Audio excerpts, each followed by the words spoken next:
12 రోజులుగా ముగ్గురు తెలుగుదేశం పార్టీ కార్యకర్తలు వైకాపా పార్టీ చంపింది. దానికి సమాధానం చెప్పాలని తుమ్మపూడి మంగళగిరిలోనే మైనార్టీ సోదరుని వైకాపా నాయకుడు చంపాడు. బ్యాట్ పట్టుకుని కొట్టి చంపేశాడు. వాళ్ళు మా కార్యకర్తలు చంపి ఇప్పుడు ఏమో ప్రశ్న అడుగుతున్నారు. ఈ రోజు కూడా తాడిపత్రిలో మా కార్యకర్తను చంపేశారు.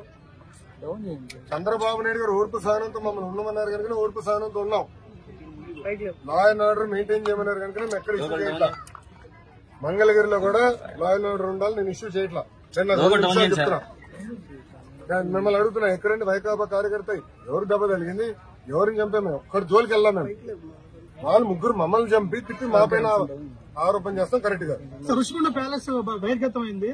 ఏంటి సార్ 500 కోట్లు మొత్తం చూడండి, ఇంకా చాలా ఉందని. ఇంకా ముఖ్యమంత్రి గారు దానిపైన నివేదిక అడిగారు. ఎంత ఖర్చు అయింది, దేనికి ఖర్చు పెట్టారు, మొత్తం డీటెయిల్స్ అడిగారు. ఇంకా రావాల్సిన అవసరం ఉంది. ఇదే కాదు, ఇలా చాలా కట్టినట్టున్నారు. అన్ని వివరాలు వచ్చిన తర్వాత ప్రజల ముందర పెడతాం. వాళ్ళ ఇంట్లో కూడా ఫర్నిచర్ 46 కోట్లు ఉందంట. మరి కోడలి శివప్రసాద్ అదే కేసులో ఆత్మహత్య చేసుకున్నారు. అదంతా అధికారులు వాళ్ళ ప్రాసెస్ వాళ్ళు ఫాలో చేసుకుంటారు.